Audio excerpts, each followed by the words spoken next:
What's up, everyone? Welcome back to another episode of the Heel Hookers podcast, episode 54. We're fucking ready to rumble. Oh boy, do Are we? Yo, I'm fucking ready to rumble. We had a real good fucking little pre-show fucking little talk and everything. It was a whole lot of fun. We recorded, stopped, and re-recorded like 5 times. It was probably about a solid 25 minutes or so. Oh yeah, no. Well, let's go. We've been on call for almost an hour and a half. We're finally starting. Let's go. We're really good at this. We're so good at this, man. But yeah, we have a whole bunch of shit going on this weekend. We're actually pretty stacked out with a whole bunch of fights. From little shit to medium shit to some big shit. I'm ready for it all. But we're gonna start with the best shit and the first shit. And that's Fight Night 15, Amazon Prime. We're finally here. Haggerty versus Andrade for the vacant bantamweight kickboxing title.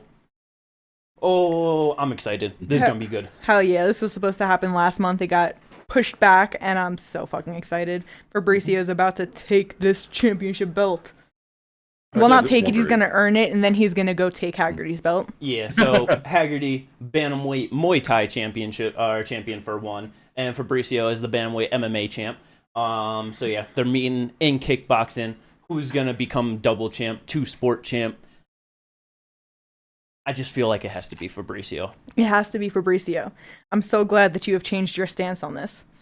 Because, listen, Fabricio's really good, and it would just be amazing for him. It's just, one of those things where it's like, just following him and just hearing more about his story and stuff, and like learning where he's come from, and just him being so open to talking about like how traumatizing of an upbringing it's been, and just like it's actually had an effect on him. And like I was talking to Jimmy about it, and like I don't know, I kind of just appreciated his wording, because so many people will talk about like their past, but they kind of just like talk about it and brush it off, like, oh, I was strong enough to get through this, like it didn't really affect me, just trying to like be tougher than what they were brought up through. So like I don't know, just how raw he was about like his actual upbringing. It was just, I don't know, just very real. It just, you can actually feel it, and it was like, damn, I just want the best for you. And like he actually is really fucking good. He's only 26 years old, won that belt from Lineker, has a chin on him, tough as hell. I'm just excited. And like I know he's coming from MMA, but he's had a pretty extensive, not pretty extensive, but for being 26, he's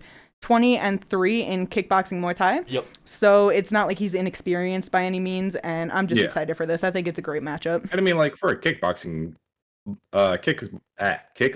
record, that'd be pretty normal. For a Muay Thai record, you still a youngin. Yeah.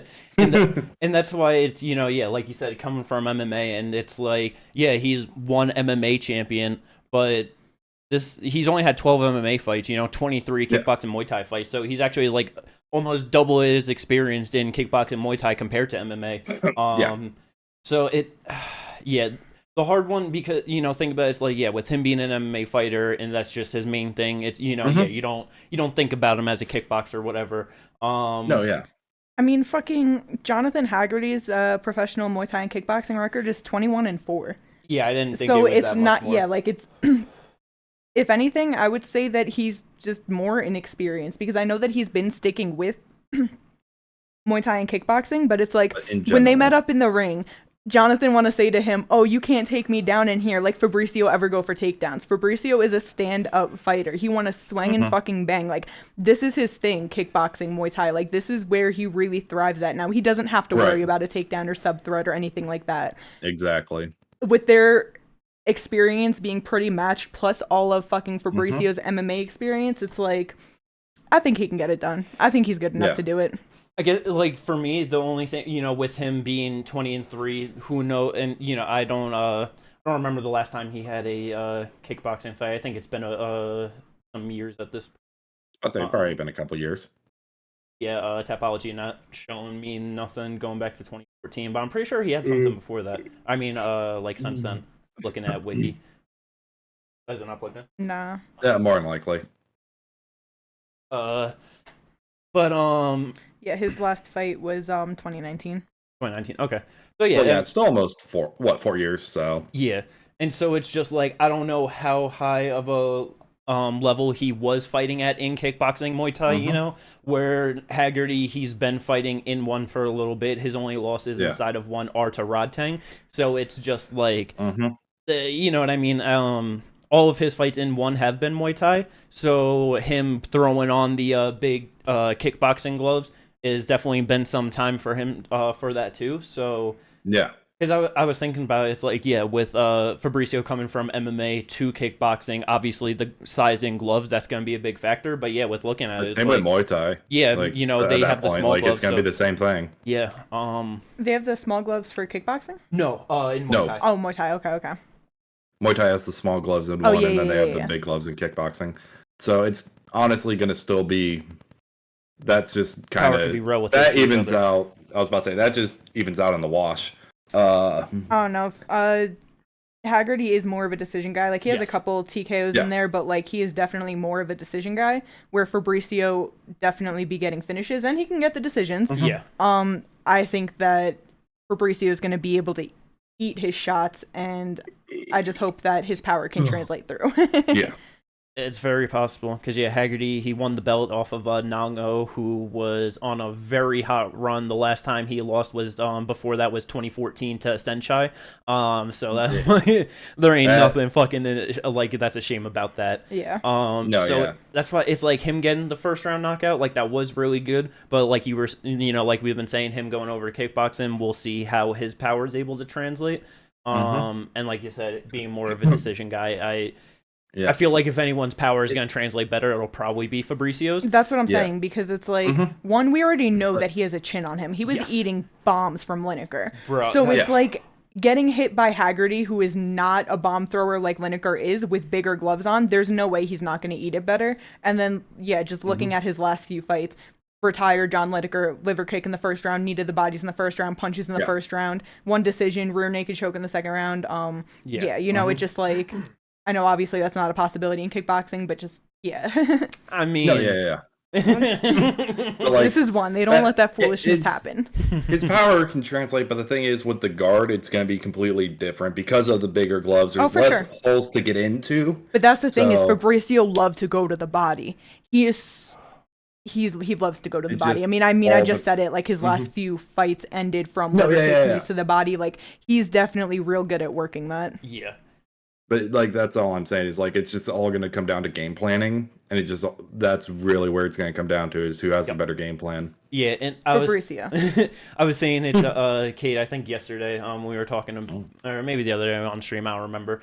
But I feel Haggerty's best chance is to kind of make it just like when we're just like, oh, it's a real boxing fight, you know what I mean? Like I feel like he has to do that. Fight. But one won't let that happen. Like he has such a possibility of getting yellow carded if he's not doing enough. Because even if he's just throwing a 1-2, stepping around 1-2, they're still going to yell at him to do more. No, yeah. You could be throwing punches, but you have to actually be doing something. They will yell at you. He's got to toe that line, I feel like, you know, because like we said, Fabricio has a motherfucking chin on him. Like, bro, if Lineker is landing his biggest shots to your chin clean in MMA, I really don't think in kickboxing John Haggerty is going to be able to sit him down. You know what I mean? So it's like I favor Haggerty on points, you know, if he's able to kind of make it a more technical, boring fight. But if Fabricio just starts going after him, trying to make it a war, I feel like this is his fight. You know what I mean? And Fabricio's going to do that. Yeah, and look. I got the game plan for Haggerty. It's perfect. No. What? Just wait, hold on. All right. The perfect game plan. Okay. 1-2 teep. 1-2 teep. You know what? I agree. Do that so that Fabricio could fucking beat the shit out of him. He's young, fast, and snappy. That's not going to throw him off. But, god damn it. But there's a problem, though, Kate. Because if Fabricio wins, then he's obviously, like he said, he's going to go to Muay Thai and he wants to take his belt there. And because if he knocks him out in kickboxing, I feel like he's knocking him out easy in Muay Thai. You know what I mean? Yes. Only more weapons and smaller gloves. Exactly. Yep. But then now we can't have fucking Rodtang or Super Leg moving up to take fucking Jonathan Haggerty's belt. You know what? Now they're going to have to fight each other. As much as I love them, you want Fabricio to beat him? Well, no, I was gonna say I want Fabricio to be champ, and I want Rod Tang to not even try it. I want him to be like, oh, I just wanted the belt from Haggerty. It was an ongoing beef. I just wanted it from that man, but fuck it. That would be really funny. That is truly what I would prefer. That's fair. It's gonna be Rod Tang versus Fabricio. Nah, I would be so sad because like I'm not gonna lie, I would still vote for Fabricio, just because like as much as I love Rod Tang, he has made it to that point, especially in ONE and Muay Thai kickboxing and stuff, where like he's the highest paid Muay Thai fighter. Yep. He has made it to the top of the charts, and I would love to see Fabricio there as well. So that is why I would have to vote for Fabricio in that fight, because it's like, as much as I love Rod Tang, like that's not going to knock him down, you know? Oh yeah, for sure. Oh yeah, no. But yeah, I mean a fucking championship Muay Thai fight between Fabricio and Rod Tang, that's amazing. That is such a fucking good fight. It's such a war. Yeah. The thing is, I don't even want to, like, as good of a fight as it is, I wouldn't want to see it, because I love both of them, and I don't want to see either of them take the damage that they 100% are guaranteed. Yeah. That is damage personified. But yeah, I mean, especially around, like the bantamweight, flyweight division, that's, I feel like, really where ONE has been popping off. They have so many big fights, like, between different sports, like, with all their champions that they can do. Like, they're looking real nice heading into 2024. You think they'll actually make some money this year? Probably not. Let's go. Let's go! But yeah, at the end of the day, gotta favor Andrade. I really hope he can get it done. Me too. Simultaneous 3-sport world champion. If he beats him in kickboxing and then in Muay Thai, that would just be fucking legendary. It would be. It is, so far in ONE, they got stamped with the 3-sport, but it was like, different time periods and stuff, not all simultaneous, so just another feather in the cap. Then you got fucking Anatoly looking to become a 3-division champion in MMA. Yo, you got so many ONE fighters trying to do some legendary shit. I absolutely love it. But speaking of some more, I mean, not really a legendary, but historic for sure. Inaugural welterweight submission grappling championship is on the line as well in the co-main event. Our boy is back. Let's go, Tai Ruotolo. And he's fighting, I gotta pull it up, Magomed Abdullah Kadyrov. Yeah, there you go. Some pretty close. But yeah. My bad. No, it'd be like that. Some of the names be hard. At least we give him more of an effort than Chael Sonnen, right? That's true. That's true. That's all you can ask for. But yeah, so I was like looking at Magomed earlier. Yeah, I was trying to like find a wiki on him or whatever. I just can't find anything. All I've seen is 2 records. Neither of them were winning records at 1 and 2 and 4 and 6. In flow grappling matches. Yeah. So yeah, on Tapology they have him at 1 and 3 overall with losses to Gilbert Burns, Rafael Lovato Jr. and then Terrell Ragmov. To be fair, those two, Gilbert Burns and Rafael Lovato Jr. are really good. Yeah, but those were also back in 2015, so it's just like been some time. I don't know. Yeah. Not much on this man, but because of that, I'm just going to have to favor Tai. Yeah. The Ruotolo brothers are absolute monsters. They're young and just out here to win. Yeah, I don't know. Yeah, like Tai Ruotolo, he has been doing absolutely amazing in ONE. 3-0 so far, 2 subs, 1 decision, undefeated.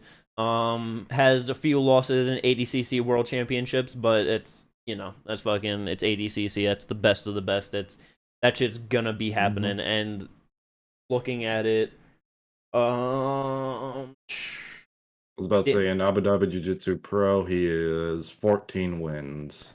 And yeah, he hasn't lost by sub since 2019, and he's had a shit ton of grappling matches since then. Yeah. I'm not going through and counting all of them on Tapology. But yeah, so he's been doing amazing, and he's also only fucking 20 years old too. Like, it's like, yeah, the last time he was subbed was 2019, 4 years ago, when he was 16 years old. Right.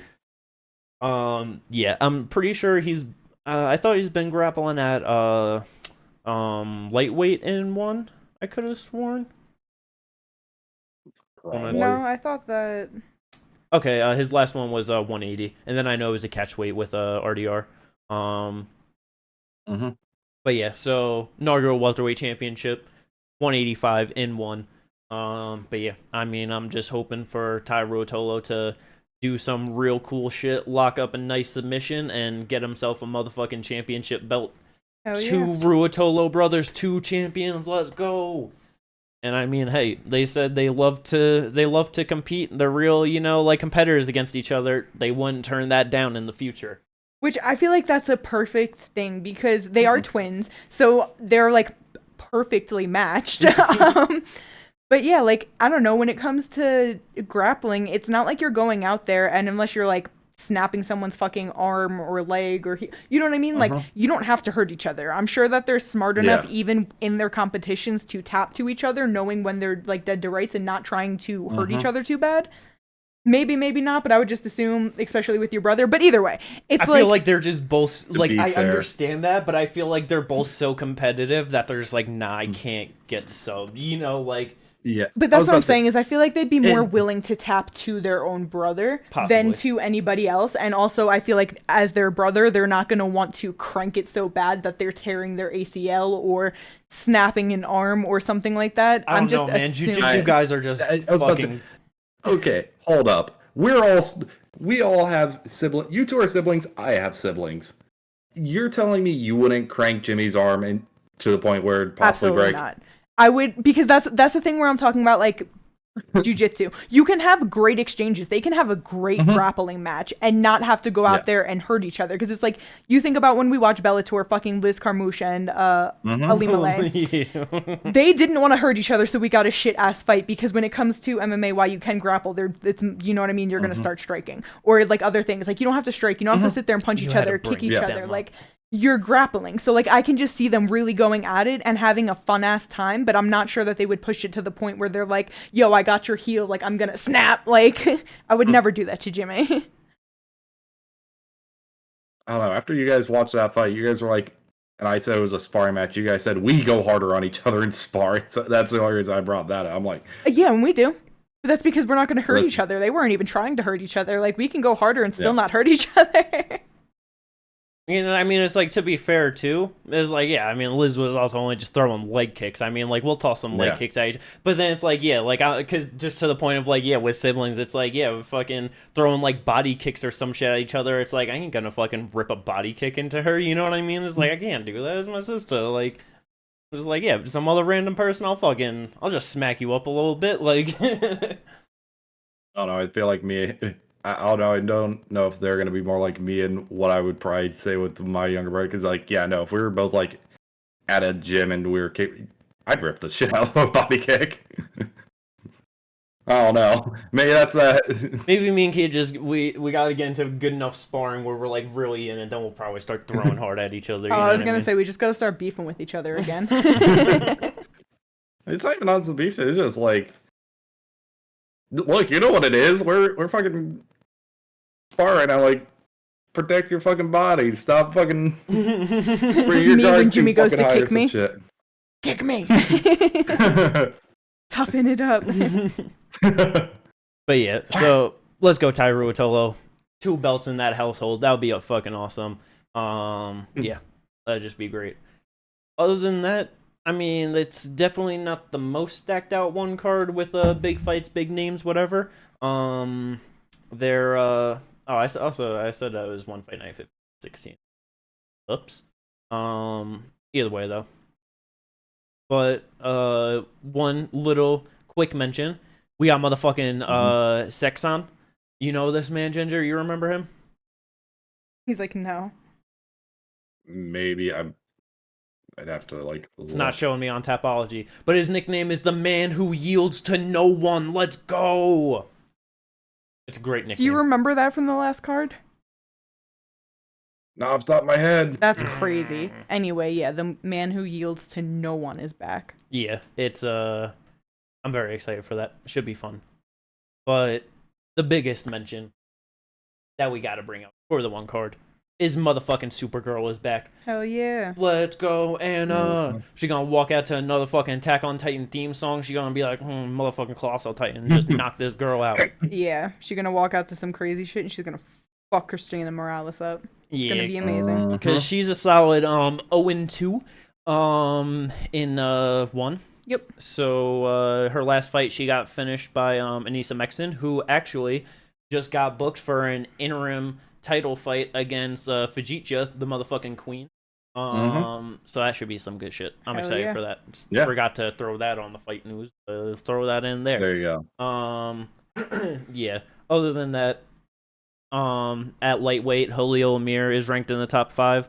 Me and Kay were kind of talking about the other day, you know, with Christian Lee being the champ, don't really know what's going on with him, what he's doing. So if he wins this fight, good chance maybe like him and Okurayun, who's ranked number 1, just got to win in his last one, might fight for like an interim title. But yeah, sure. So definitely has some potential for championship things on that fight. But other than that, that's basically one Fight Night 16. Let's go. Fucking Fabricio's getting it done. Yeah, I'm so excited for that shit. Yeah, this is gonna be great. There's also some BKFC on Friday night, but we get to the better BKFC main event in a little bit. It's so ridiculous. But now we go to the next big event of the weekend. UFC Fight Night, Sao Paulo, Brazil. Let's fucking go. You're not gonna hit the BC? Sao Paulo. It's Sao Paulo. This is some shit like that. But yeah, Almeida versus Lewis was originally supposed to be Jailton versus Curtis Blades. Missing out on a real big opportunity with that. But I mean, to be fair, fighting Derek Lewis is like he's not as high up in the rankings, but he's a huge name. Exactly, a huge name, much bigger name. So yes, if he's able to just fucking stomp him out real quick, make it look easy, that's definitely gonna be a great win for him. Well, since we're on this, Ginger, what did you send in Discord? What were you talking about? Like, Derek Lewis tricked into this. So this was hilarious by Derek Lewis. He's at Media Day. He's answering questions, and they're like, so how did this fight come together? He's like, something along the lines of he got tricked. Like, they called him and said, hey, we need you to fight Almeida in, like, a couple weeks. Before anything else, bet.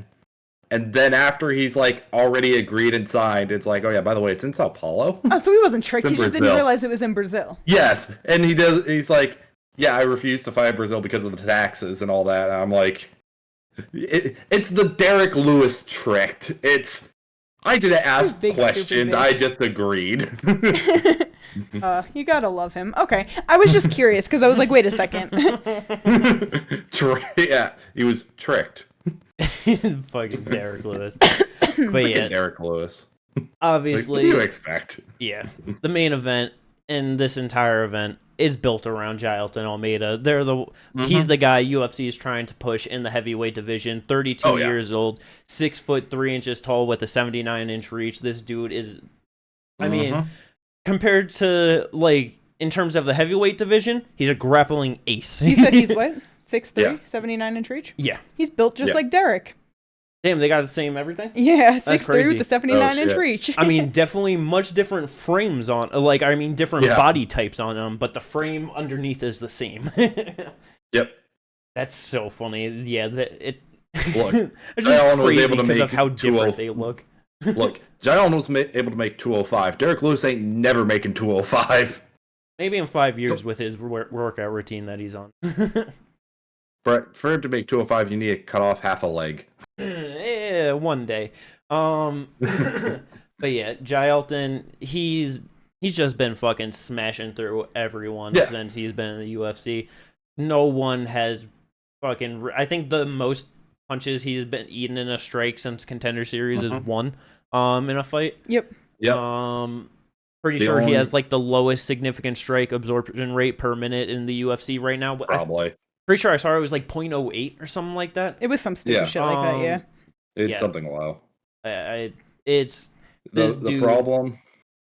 The problem with that in this fight, Derek only needs 1. Yeah. Yeah, strikes if he lands 1, he can... And the problem with Jailton is while he hasn't been hit in the UFC like that, He has taken just that one punch that has put him out. Yeah. 16 seconds into the first round back in 2017, boom. Yep. And the thing is, like, if Lewis's team scouted him out just a little bit in his last, like, 3, it's front kick into a power double. Yep. Every time. Yep. So if he just throws that front kick and he just backs up a little bit, just loads up an uppercut, it could be over in the first round. Yeah. First minute. Yeah, like he's just got to be ready for, just know whichever leg it's coming off of, just parry it to the outside, and just fucking bomb that uppercut, and just like he did to Blades. Yeah. It's like, I know Jailton should win this, but I kind of don't have a good feeling for him because of these reasons. Yeah, that's the thing. It's like he has very much, like, so far been very predictable. It's just no one else is picking up on it. Is Derek in shape, even though this is short notice? He's still got his 6-pack. He's still been running with Nick Diaz, like, who knows? I haven't been following him. I have no fucking idea. Does he come out with a flying knee like he did in his last one? He should not. It shouldn't be a flying knee. It should just be a regular knee. Even that is sketchy. You're just giving up that knee to be grabbed and taken. No. Like, yes, but if he's going for the double and he times it perfectly. Yeah, but the thing is, if you go for the uppercut, even if you miss it, you already have a single underhook. It's better for the uppercut than it is for the knee. Just risky, but either way, this is tough for both of them. They both it is can easily lose this fight in an instant. Yeah. Because especially with Derek Lewis, man. Like, I know he's Mr. Just Stand Up and everything, but bro, dude, he got tossed around like nothing by Sergey Spivak. Like, that was not a good look. But to be fair, like, Sergey's 6'5", 260, 265. Is he 6'5"? No, he's 6'3". But 256. Yeah, he is a much heavier guy than Jailton, bigger. For sure. Yeah, it's just gonna come down to the strength of how good is Almeida and, like, what position does he get him down in? Yeah, as well. Because a lot of the positions where he just gets up, it's a lot of, like, side control, things like that, if they don't already have something synced in. Because obviously, if you have an arm triangle synced in, he's not getting fucking up. But bro, Jailton's gonna have body triangle locked up, and fucking Derek Lewis is gonna jump up and just do a kip up. Hell yeah. I've seen that shit. I've seen the video you're talking about. Fucking Chandler Oliveira on his back in reverse. Yeah, it's so good. But yeah, it's definitely Jailton's fight to lose. Like, it's set up for him to win. Like it. But yeah, like you said, I just got a sneaky feeling, man. I just feel like Derek Lewis is just gonna go out there, and it's like, because Almeida is supposed to win, like, he's the favorite. I just feel like the Lewis is just gonna be able to land that one shot to get it done. Yeah, and that's the thing, is like, is he gonna do what he's been doing, where it's like, I'm talking about Almeida, where he does do the front kick into a power double? Because if he does that, and Derek Lewis has actually scouted that, his team has scouted that, all you're working that whole camp is uppercut, uppercut. Yeah, like, let's see. Final predictions, though. Who are you guys leaning towards? Who are you thinking? Who's getting it done? No contest. Saturday. Double knockout? I'm always down for that, but Jailton's not knocking him out. Jailton's going to take his back, have a body triangle locked up, and then Derek Lewis is going to jump forward. They're both hitting their head and getting knocked out. All right, I'm down. Let's go. Ginger, realistically, I would like Jailton to win. Yeah. As much as, like, I hate voting against Derek, he is 38. I want to still see him around because heavyweights can last forever, but, like, honestly, Jailton is just, like, a great prospect coming in. He's only 32 years old. It's just, we need more people in the top of the rankings, and, like, there are some things moving, there are some things going, like, we have Sergey up there and we have Tom up there and they're fighting, and that's fucking awesome, but, like, we just need more. Yeah. Like you said, I just can't root against Derek Lewis, man. I can't wish on that man's downfall. I know, and it's so hard to root like for Almeida versus like against him. You know what I mean? Because it's like, who the fuck is this guy? Gonna root for him and not Derek, but I feel like you have to for the sake of the division. You have to for the sake of the division, but God damn it! Like it's just that thing where it's just like it's. I have that feeling that he's just gonna land a shot and Almeida's just gonna go out. Like I just don't think Almeida's gonna have the chin to be able to take a Lewis shot. Yeah, probably not. And that's where it's then just like it's better to find that out now than later when he's fighting like a Tai or a Sergey, like where they will also just put him on his ass.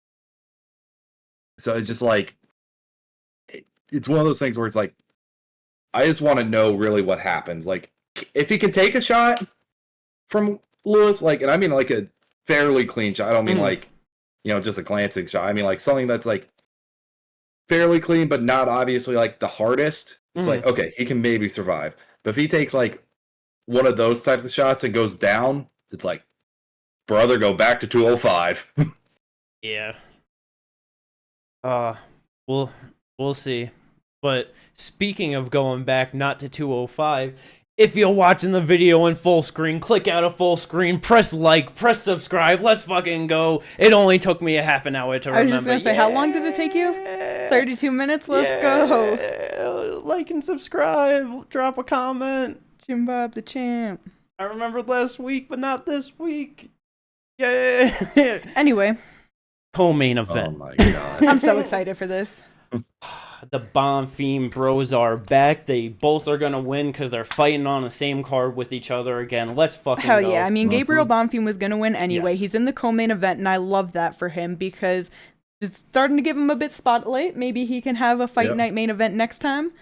Maybe get into the rankings next time. Maybe. But he's going up against the motherfucking Danish Dynamite, Nicholas Dalby. Yo, I didn't realize Nicholas Dalby was 38. Yup, he's definitely an elder statesman now. And it's like doing pretty good though for being 38 years old. Like that's crazy. 22-4-1, 6-3, 1 draw, 1 no contest in the UFC. Like it's not the worst. Yeah, no, he's got a great record. I love it. He's on a 3-fight winning streak over names Claudio Silva, Warley Alves, Muslim Salikov. So all solid fighters, all decisions though.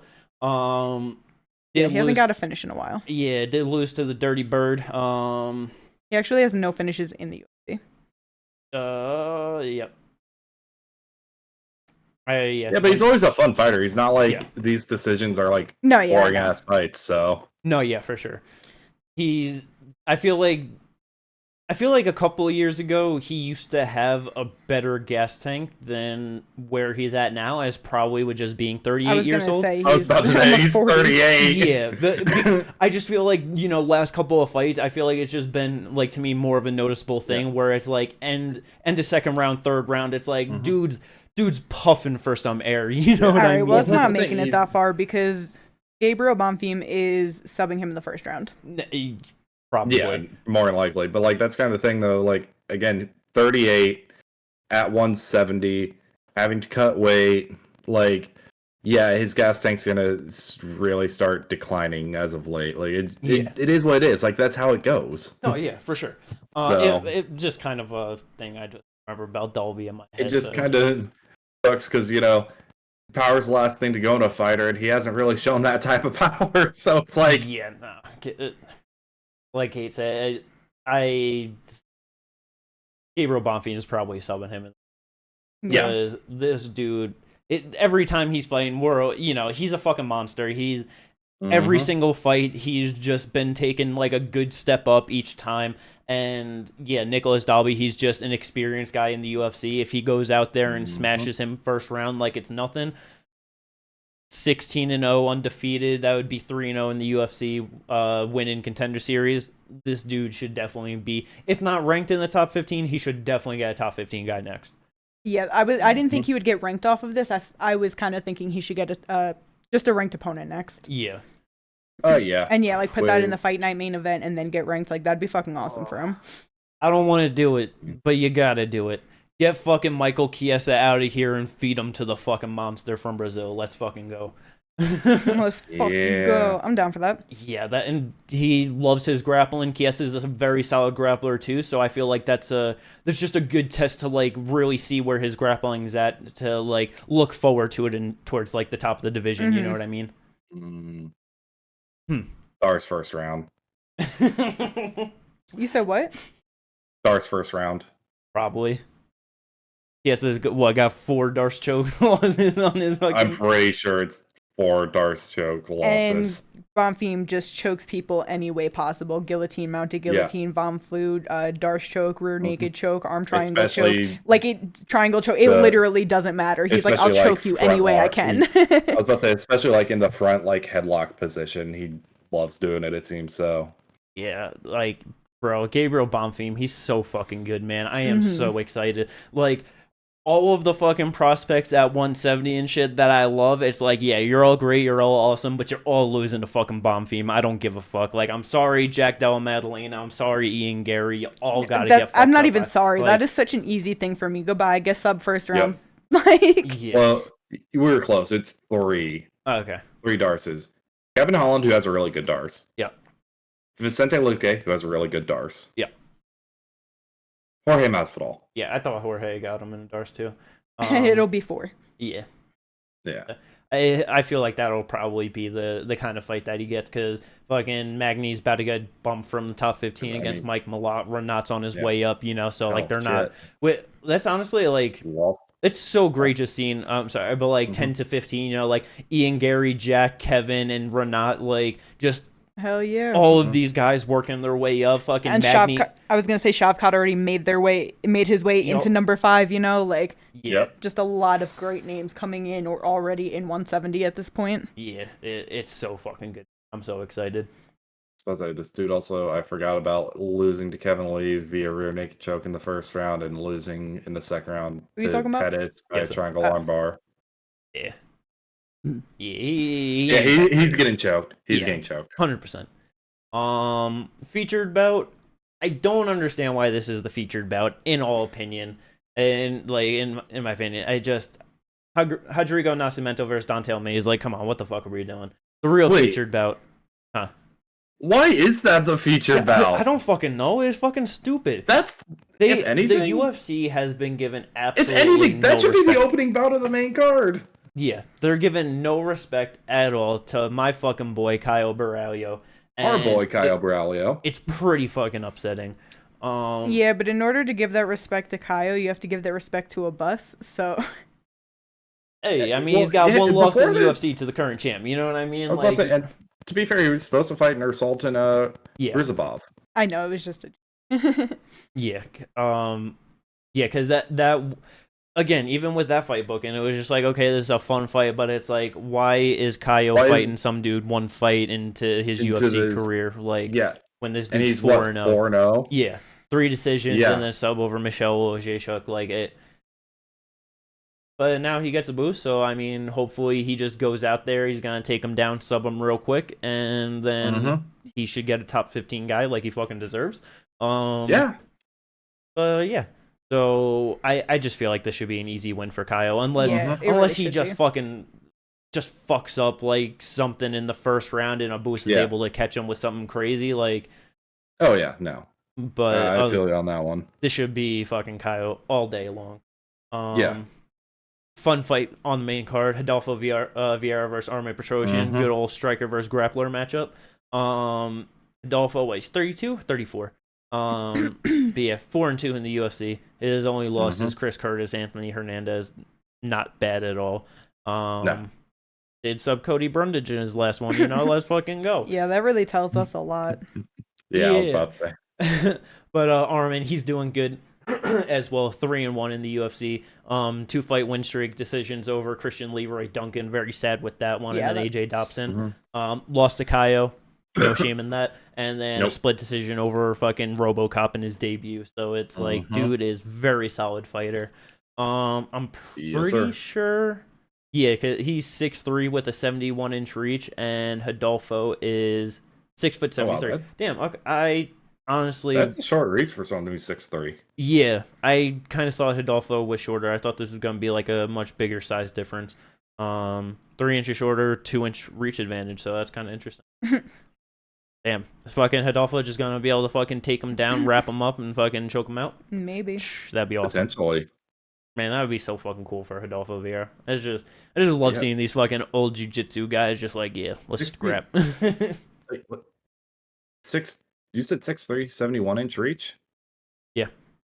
Yeah, that's a reach for someone who's like 5'11". Yeah. That is short. Armin's got some small ass T-Rex arms on him for his height. Let's go.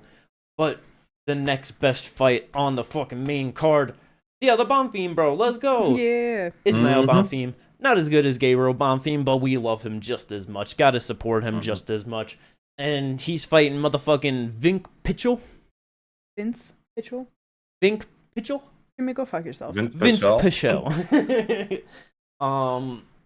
I am nowhere near as confident in Ismail winning this fight as I am Gabriel winning his You fight. should be. He got this. I really hope so. Listen, I know he took that rough loss like real easy, but it was to Benoit, and Benoit honestly is really good. 100%. I don't think Vince is at Benoit's level, and I think that Bonfim can just get the fuck through it. Mm-hmm.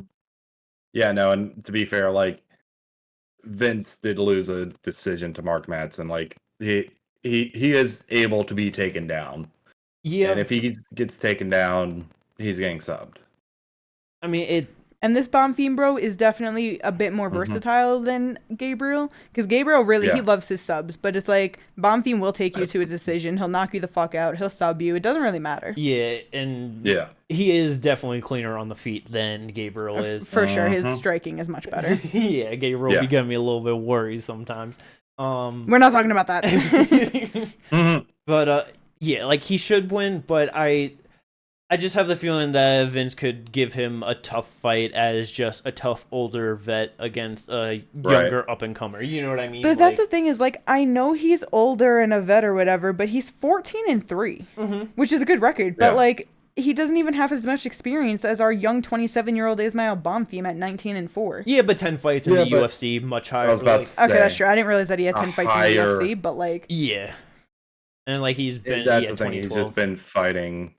much higher level competition, like Ally Quinta, fucking Rustam Gregor Gillespie. No, yeah, like I said, I just didn't realize that like Jim 10 Miller, of those fights was UFC. Nah, yeah. So like, that's kind of just where it is. Like,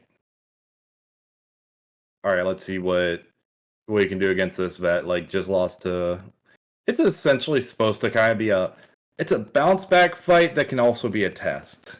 Yeah, for sure.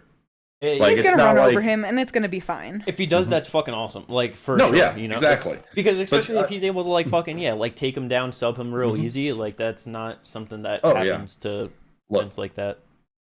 All I'm saying is this isn't the Syed Nurmagomedov fucking bounce back fight. That's all I'm trying to get across on this one. Much harder test for sure. Much harder than a 0-1 UFC fighter. Yeah. Like. Yeah, but yeah, hopefully Bonfim is able to get it done in spectacular fashion in Brazil. That would be absolutely awesome for him. Definitely need a little bit more time to what?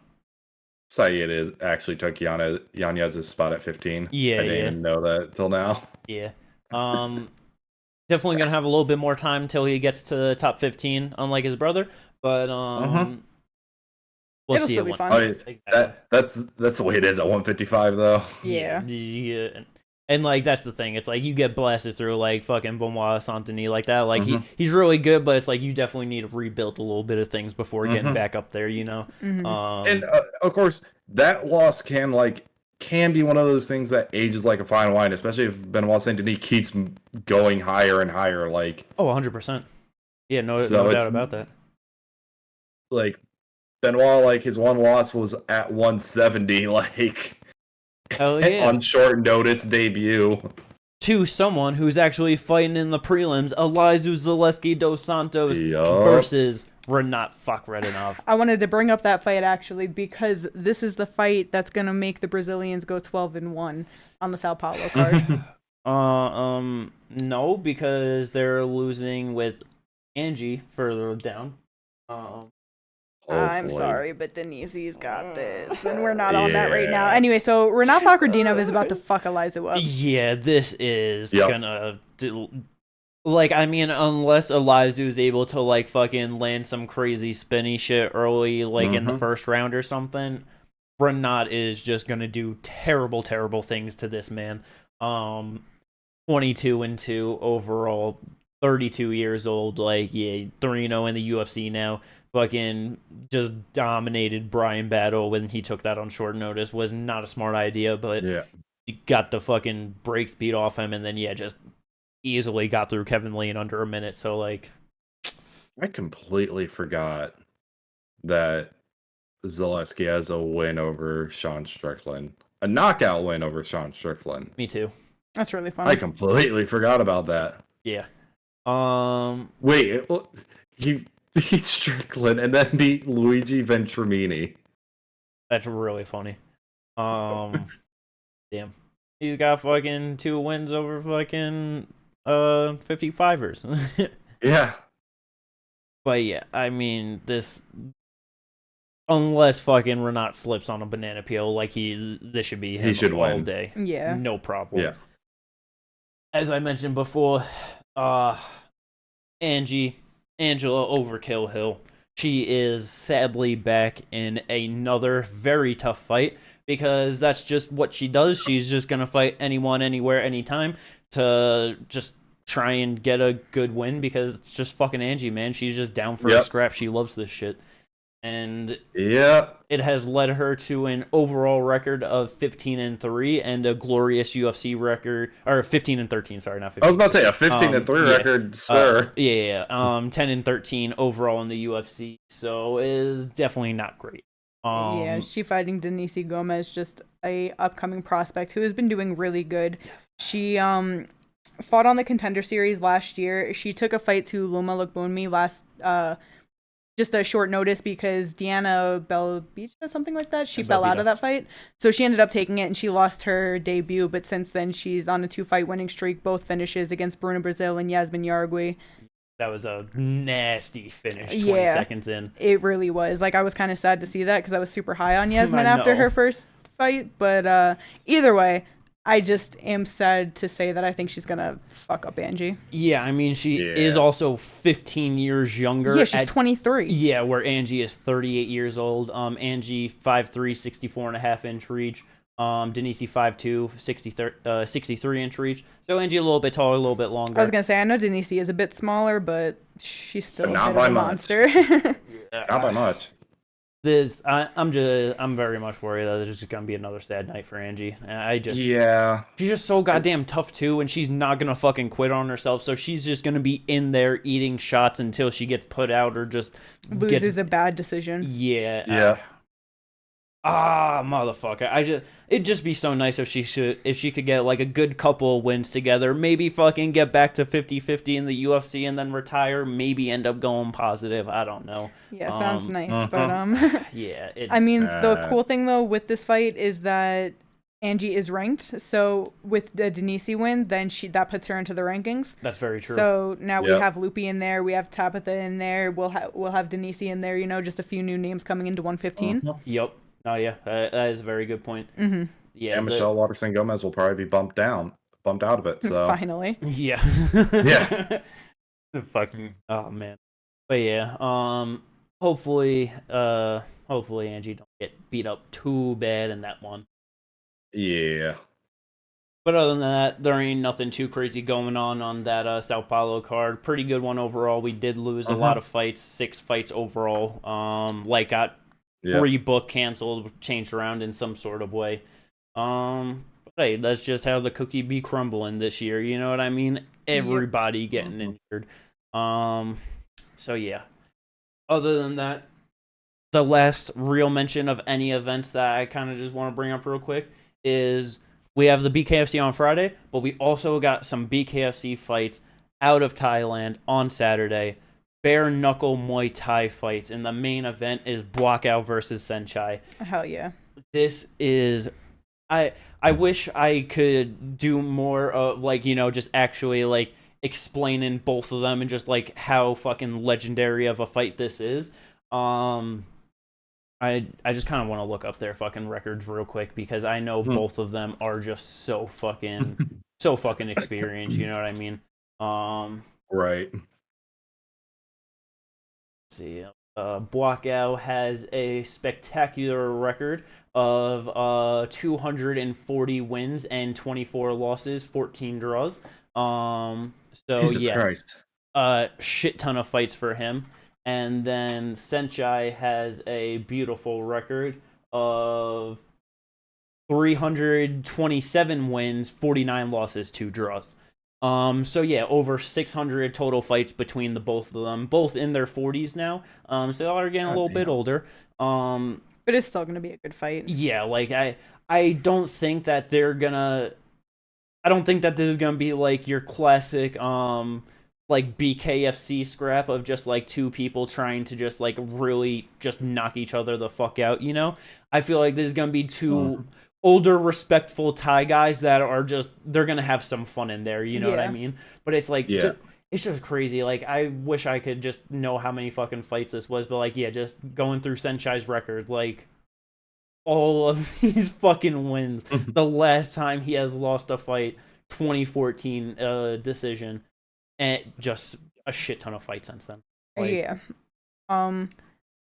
It's beautiful. It's just crazy because it's like, yeah, it's not like he hasn't been fighting either. Like, his most recent win was in June as a 40-year-old man. So it's like with, you know, so even with what you're saying. His 4th fight this year. That's fucking crazy. Yeah. Holy fuck. So it's like, you know, like I know you're talking about them being older, but it's like, this is truly just what they fucking do. And I can only expect it's going to be a good ass fight. This is also the 4th fight this year for Blackout. He's not been going so good. He had a draw and 2 no contest. But it's not like it's like confusion in the last one. Either way, it could be worse with 3 losses, but they are just a draw and 2 no contests. Yeah. I mean, yeah. This, like, when I first started getting into fighting and shit like that, and, you know, just hanging out with my friend Bird, and he was just always showing me these different videos, and, like, he would just always show me fucking Blackout and Senchai highlights, and it was just always so much fun to watch that as soon as they announced this, I was just so hyped. It's just crazy that motherfucking BKFC is the one bringing them together, and like, that shit is wild. I don't know how they pulled this off. I don't know, but I love it for them. It's so awesome. It's fucking amazing. I'm getting chills thinking about this. It's just gonna be so fucking legendary. I am so motherfucking excited. But yeah, just fucking 2 Muay Thai legends. Fucking Blackout's the dude that can kick down a fucking banana tree in fucking 3 kicks, and he fights for the king of Thailand. And then Senchai is a fucking old man that's just gonna dance his way to the ring, and then he's just gonna do a whole bunch of funny shit and just show how much better he is of a technician in there, that he could just fuck around and have fun with you. You know what I mean? Like, that's like who Senchai is. He'll just fuck around with his opponents just because he can, you know what I mean? Like, it's gonna be so much fun. So fucking excited. But that's gonna basically wrap up all the other fight shit. We got some LFA this weekend, Octagon. There's so much shit going on. Cage Warriors. Is there Cage Warriors 2 this weekend? Yes. Holy shit, that's insane. So yeah, you know, we'll be streaming and watching all those fights. So maybe check out me and Gigi doing some Fight Companions too. Let's go. But other than some great events this week, we also gotta talk about some fight news, right, fellas? Yeah. The first real big thing to talk about. Why do they want fucking Bobby Green to lose, right, Kate? No, I am kind of confused about this fight. Not the booking, because, I mean, Bobby did just win. He's in the rankings. Of all people, him versus Dan Hooker is kind of the one that makes sense. I love that fight. Yeah. What I'm confused about is it being 5 rounds. And the reason why I say that is because we've had so many big fights, like even just this year, that we have said it's the co-main event. This should be a 5-round fight. Shit, fucking Charles and Benny. Yep. You know what I'm saying? Like, even that should have been a 5-rounder, and that was not. It's like, or was it? It was not. It was not, right? Yeah. Okay, I didn't think so. But you know what I'm saying? Like, there have been many fights this year that we're like, damn, like, it's co-main event. Like, this would have been good as a 5-round fight. This would have been good as a 5-round fight. And of all fights, they make Dan Hooker and Bobby Green the 5-round fight. So, They want that Bobby rematch. So what I saw was, I forget his name, but someone was saying after this, a reporter, like a well-known reporter, like he's actually like pretty good. And he's like, "Who's your source?" Yeah, I don't remember his name. You're lying, Mr. Liar. It's like Palette. You're good. But yeah, no. He was like, man, I'm glad when the other fight on this card got announced, they're like, man, I'm glad they switched up on the main event, which makes me think Dan versus Bobby was agreed to as the main event before they got the actual main event. And that's why it's 5 rounds, because they had already agreed upon the fight for 5 rounds. I feel like that's more than likely the reasoning. Okay, probably. That makes a lot of sense then. Yeah, that does. Yeah. Because, yeah, I was honestly just very confused. I was like, bro, like, of all fights, this is the one. But, yeah. Yeah, for that UFC Austin card, main event, we got fucking Beneil Dariush versus Arman Tsarukyan. Arman, let's fucking go. And then, as we said, Dan Hooker versus Bobby Beans. Motherfucking Bobby Green. Co-main event, also 5 rounds. That's gonna be some good shit, man. Hell yeah. Oh, yeah. So the real question is...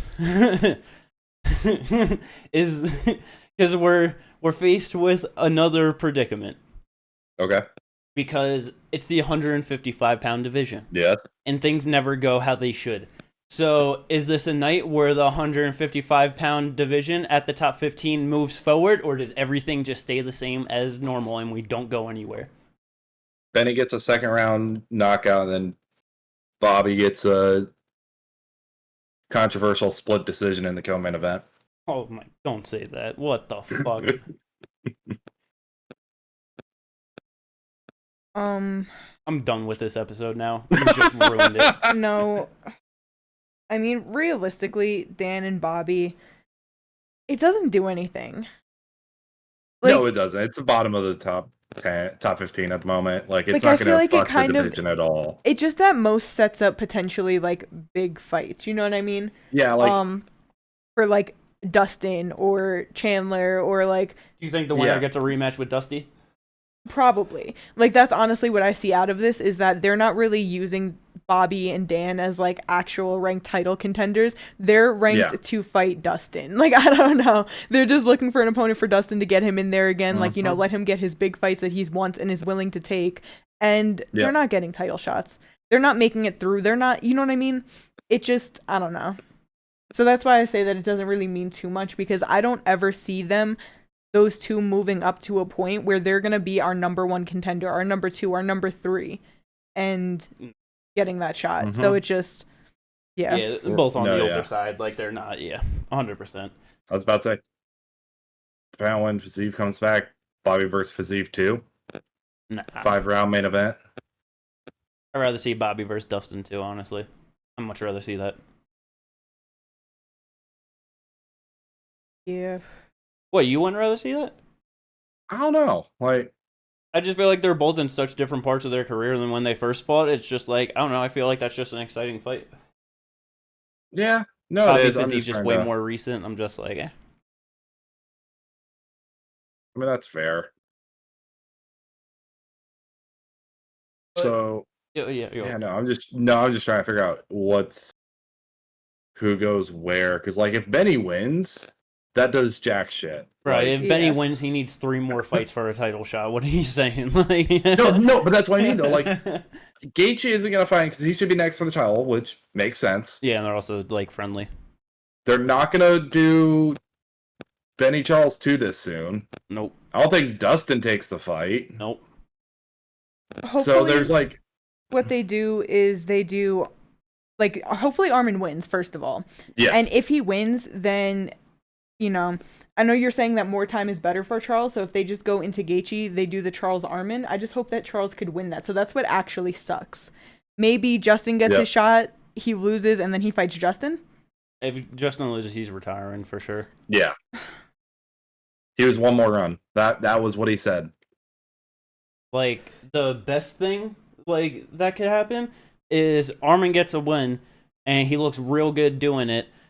Gaethje gets the shot, then you give Oliveira the shot, and then hopefully within that time, you can have Conor fight Chandler, and whatever happens with that, and hopefully Conor wins, and then with Chandler losing, then maybe you can get Chandler to take an Armin fight. You know what I mean? And then now that's just a big name for Armin to possibly beat while he's sitting out for all this bullshit to happen at the top, because now Conor's getting a title shot after Oliveira. You know what I mean? And it's like, because it's just better that way, because if Chandler wins, he's getting a title shot and Conor's not fighting Armin, you know? So it's like at least better for Conor to get tossed oh my god, 155 just needs to be unfucked so bad. It's not getting fucked until Conor's retired, in all honesty. Like, he's only getting big fights at 55 that are going to put him in title implications, like, until he's done. Like, I know. Or moves up to 170. So hopefully that too. And then we could just, you know... So that he can go fuck 170 then? And it's like moving along and it's doing well and we don't want that? No. I was like, I just get Conor out. But hey, at least the healing to 155 would be. But I mean, and I guess the fucking to 170 wouldn't be as bad. I mean, to be fair, like Colby's already like, it's not like it's like that fucked. Like Burns needs to get at least 2 wins before he can even fight for a title. Shavkat's on his way up. The only one really fucking at the moment in the top. Like 6 is Wonder Boy. I'm not gonna lie. I'm as much love as I have for certain people, especially our older fighters. I just want them to take big fights and get out of there. I'm kind of like, I don't know. It just gets so annoying with the hold up. Like even talking about like Burns, like, oh, he just needs 2 more wins for a title shot. No. I want him to win. I want him to get more wins, but I don't want him to be in title talks anymore. It's like he's 36 years old. It's not happening at this. You know what I mean? It's not happening again, especially with the people that we have coming up. Like right behind him, we have Shavkat. Yeah. We've already talked about like, Ian and Jack and fucking Gabriel about to be ranked potentially. Like, you know what I'm saying? Like just all of these people. No, I know. Fucking Renat is ranked at 15. It's like, I would love to just see this shit move. I have so much respect for all of them. There's no hate for them. I don't want to see them do bad. I just want to see them win in either easy fights or big fights and just kind of stay out of title talk. Well, that's the thing. Like, it's all going to depend. Because right now, he's still number 4. He was 5, but, you know, Chimaev moves out, gets moved up anyway. Because there's just, you moved everyone up, except Colby, who moved down, which is awesome. Fuck Colby. But realistically, at the moment, trying to figure out where everyone's going... honestly, the next fight for Burns would probably be a Jeff Neal fight, or the winner of Sean Brady, Kelvin Gastelum, because he has to fight down. He can't fight anyone above him at the moment. Yeah, the only one he could fight above him would be Usman. I mean, I feel like he's just been sitting out for a bit. He's just kind of chilling right now, kind of waiting for things to place to find his spot. You know what I mean? Actually, you want to know what I want to see Gilbert do? I want him to be one of the official UFC translators. Let's see him translate for more guys. Let's see him up there in funny t-shirts more often. I was about to say, I'd see him like, I can see Burns being like, for their like, if they have a Portuguese podcast team, doing, you know, being a translator. I'd see him doing a couple of things, in all honesty. Not for sure. But yeah. Either way, 155 though. We got some more big fights booked for the end of the year. Next thing in some big news, it is official. PFL owns Bellator. Let's fucking go. But they want to run it for another 2 years. I told you. I hate it. It's so dumb. I don't get it. I need. Honestly, I was talking to my brother about it earlier, and I was just kind of telling him, I'm just like, I don't know why they're fucking doing this, and just him kind of being like a smarter person. He's just like, oh, with like. There's probably like an acquisition clause like with Bellator, you know, like so PFL probably has like certain contracts that like Bellator has that they have to fulfill, and so it's like probably just certain advertisement things that like or Bellator shit, so like they gotta run it until all that shit runs out, and then they can change it up. That's because they can't. Like, it's either they'd either have to buy those contracts out, or that's really it. It's either buy the contracts out or run them to the expiration. Yeah, that's more likely what they're doing. I was thinking like the transition period of like how Bellator runs themselves versus how PFL runs themselves, and them just thinking, how are we going to do this now? How often are we going to broadcast? Where are we going to broadcast on? Like, how are we going to match things up and change things up versus their like, you know, tournament and PFL just having cards and tournaments and random shit like. I feel like, it is probably like a good mixture of both those things of like, we're already spending so much money buying it. We're not going to buy out these contracts. So let's just run out the contracts and use this time to kind of figure out how we want to run everything like as a company under one. Yeah. And not only that, like you have a lot of redundant positions now when you have acquisitions like this. So you have to actually like, figure out like how many you need, who you're keeping, who's, leaving. Cause other people will just leave like, voluntarily anyways to go somewhere else just because it's like, okay, like there's redundancy and we don't know what we're uncertain, so we'll just go ahead and remove ourselves from the equation. 100%. So yeah, we'll just gotta see how things play out. But yeah, that's just cool. Hopefully we just get some good intermingling between some of the fighters and like the rosters in that meantime. I would love that. I hope so. Yep. But speaking of PFL, though, they're really trying to get Wilder to get a fight with them against Francis Ngannou. Could just be straight up MMA. Could be some sort of a mixed rules bout. But either way, that would just be fucking awesome. And I would love to see that. Like, what? There's one way that you fucking promote this thing. You got the hardest puncher in MMA versus the hardest puncher in boxing, and they're gonna fight each other. That's it. Yep. There's only one. It's literally bomber. Again, we talked about this all the way back in the first podcast when it was like being talked about. Like, it's the easiest thing to promote. Yep. It literally is. Yeah, so that would be fucking awesome. I would love that. You also had Eddie Hearn talking about how he could do a real big fight in Ngannou versus Anthony Joshua, Rumble in the Jungle 2. Yeah, I was about to say. I love how like he talks out both sides. Eddie Hearn talks out the both sides of his fucking mouth because he's talking about doing this fight, but then he's like, I don't even know if Francis can beat Derek Chisora and what was the other person? Dillian White. It's like you just love like he is such a promoter talking out both sides of his fucking mouth. It's hilarious. Hell yeah, gotta love it. But yeah, Francis got some big fights in the future, so I love those paydays for him. Speaking of big things in the future, though, we got some more things going on with the fucking lawsuit against the UFC. Of course, the UFC was gonna put in an appeal to it, trying to just get the whole thing squashed. Yep. And the court said, "Boop, get your appeal right the fuck up on out of here. We're proceeding with this thing." So that's fucking awesome. Gotta love that. Hopefully, I just hope it turns into something good for the fighters, man. That's just all I hope for. I believe April 12th would be the start of the actual court proceedings. Nice. At this point is what we're looking at. Oh, so we're actually going to get some litigation on this. And it's going to be real interesting to hear what comes of this. Hell yeah.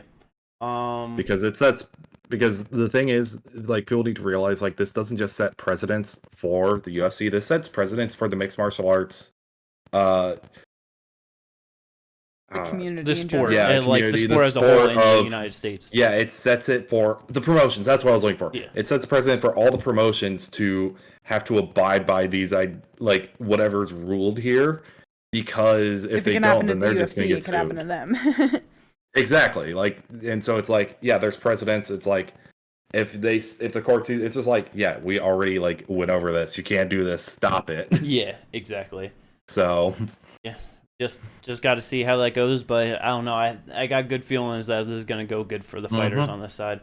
Look, considering that a court would just straight up denied the UFC's appeal to have this like thrown out, like that's a pretty good sign. Oh yeah, that's huge. Seeing a lot of the pre-trial documents and talking about like hearing about like how they're going and like the wording of the judge, it's like. This judge seems like he's a lot more on the side of the fighters than the corporation. So 100%. So it should be awesome. Last thing, staying with the UFC. No real fight announcements going on this week. Nothing too big. But of course, something's happening with our boy Tatsuro Taira, so we gotta bring it up because we fucking love him. Who the fuck was he supposed to fight again? David Dvorak. What? I think David's on a 3-fight losing streak. Some shit like that. Not been doing good, but that was a nice, easy win for him to get into the top 15. But Dvorak's out. Now he's fighting Carlos Hernandez, who, 2-1 in the UFC? Yeah. Yep. Yeah, so It's not the top 15 fight, but I'm glad that he was able to get himself another fight this year. Yeah, exactly. Yes. Just keep on getting the experience in, keep on staying active, just getting the fights like it. Yep, keep on the streak, just look even better, and yeah. Yeah. So much more hype for him than fucking Muhammad Mokaev. Fuck that guy. He shouldn't have even beat Tim Elliott. I am really excited for Tatsuro in the top 15, though. Yeah. Yes. Yo, a fucking championship fight between Muhammad Mokaev and Tatsuro Taira when they're both like fucking 25 years old. Like, that's gonna be so fucking... They're gonna fucking fight each other goddamn 10 times in the UFC with how they were doing Brandon and Figgy. Right. Man. But yeah, so that should be some good shit. But other than that, we ain't got nothing else to talk about. And I have to go to the bathroom so motherfucking bad. So... if you guys have enjoyed this, again, like and subscribe, maybe drop a comment. It's been helping out. We've been doing pretty good with the views on the last couple videos, so let's fucking go. We appreciate everyone that's watching and liking. And as I mentioned earlier, we got our Twitch links in the description down below. We got our twinks. We got our twinks. You ran those into each other and turned it completely different. My brain and mouth do not like each other, all right? They're not in harmony most of the time. I'd be thinking too much. I'd be trying to say too little. You know what I mean? You think?